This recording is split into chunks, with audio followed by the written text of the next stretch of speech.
For the past year, I've been advocating and working on my Teach the Troubles campaign, which is fighting for the Troubles course to be made a mandatory part of the curriculum before GCSE level, as many young people leave school with little to no knowledge of our own country's history. I've also been campaigning for the recognition of women in this course, as I noticed last year when launching this campaign, women were completely excluded from the current course, as well as some of the key architects of the Good Friday Agreement. I'm also a disability rights activist, the Northern Ireland Social Action Group representative, and a lot of my work is focused on ending gender-based violence, RSE education and mental health. I just want to thank absolutely everyone who has turned out here today. It is so inspiring to see. I'll never be able to fully express my gratitude for those who turned out to vote yes in 1998.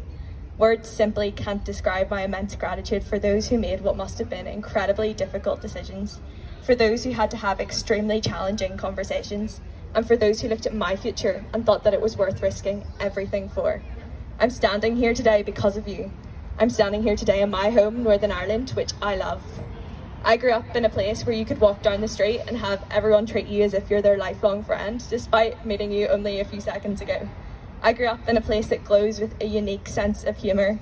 I grew up in a place bursting with breathtaking landscapes, unbeatable creativity, and most importantly, a place bound by an unbreakable sense of hope.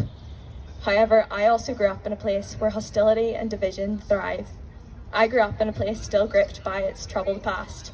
A place with many areas gripped by poverty, with staggering mental health statistics, and a place where disability and equality legislation is years behind where it should be. For it's all too easy to look at the many, many places in Northern Ireland that are thriving 25 years after the Good Friday Agreement. However, the areas still seized by division, despair and deprivation are equally, if not more, important. The Good Friday Agreement paved the way for peace. The agreement was fundamental in changing people's actions. However, it did not change everyone's attitudes. Peace is not a passive state. It's an ongoing journey and conscious decision to take a risk, to take a chance, and it must be made by each and every single one of us, every single day. It requires courage, fearlessness, and a genuine eagerness to understand different views, different feelings, and different dreams. Because in my lifetime, the pace of change has been slow. As 25 years on, many aspects of my life have been characterised by hostility and shaped by mindsets belonging to the past. Peace is an ongoing journey, however, there is only so long you can stand still until you fall to your knees. When you look at the courageous risks taken in 1998, the vivid eagerness to make difficult decisions, the complicated steps taken to overcome cutting differences, it can be a struggle to see that passion, determination and courage reflected in Northern Ireland today. But that's exactly why the agreement is so important. Because the agreement will never be just words on paper, but about the people who shaped it and about the people who continue to build upon it. And that's why for the past year I've been campaigning for Northern Irish history to be made a mandatory part of the curriculum, because it's vital that young people of tomorrow learn about the inspirational change makers of yesterday, and that the peace builders of the future can learn from the mistakes of the past, and that the Northern Ireland I've grown up in will be unrecognisable 25 years from now. The fact that we have 18-year-olds leaving school and their only knowledge of the Good Friday Agreement is from an episode of Dairy Girls is unacceptable and inexcusable. Now, I was one of the fortunate ones whose school took the incredibly courageous step of teaching me about the history of my own country. Imagine. However, that course did not teach me what the streets of Belfast looked like only 25 years ago. Nor did it teach me about the courageous actions of peace builders such as David Trimble or John Hume. It didn't teach me of the determination of the Women's Coalition, because apparently women didn't come into existence until the 2000s, nor the incredible activists in society who made my future here possible. For how could it when the Good Friday Agreement made up half a sheet of my revision notes, 3 bullet points?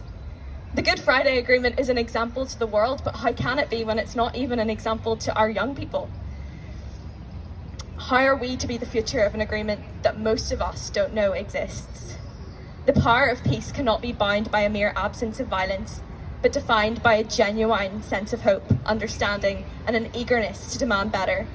And the possibilities of peace provides us not only with an opportunity to prevent the loss of lives, but a chance to seek meaningful change and progress. We must learn that there is unity and diversity, and to seek the common ground before we assert our differences. However, we will never achieve a stronger peace if we continue to be blinded by hostility, division, and ignorance. Peace cannot be bound up into a single document. That's the main message of the Good Friday Agreement.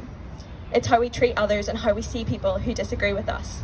There will always be a range of views in Northern Ireland, however we can overcome them to work together and achieve both unity and diversity, not as strangers divided by boundaries or borders or beliefs, but as a united community with an unbeatable desire for peace. I'm here today because the courageous peacemakers from 1998 thought my future was worth fighting for. And when I see how hard they fought for our fragile peace, I know it's my duty to continue to build that peace. I can only hope future generations look back with that same sense of pride, of motivation, that we did all we possibly could to build a united, collaborative society where the wounds of the past are nothing more than scars. Today we have an opportunity to make a difference. Today we have an opportunity to build a stronger peace.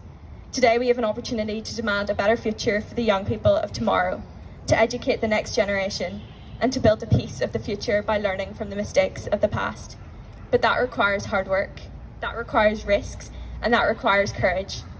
I know we can do it because I grew up in a place where no matter how dark the situation, we came together to build peace, understanding, and reconciliation. And if our peace is even a quarter as strong as our people, I have nothing but hope for the future of my home. Thank you.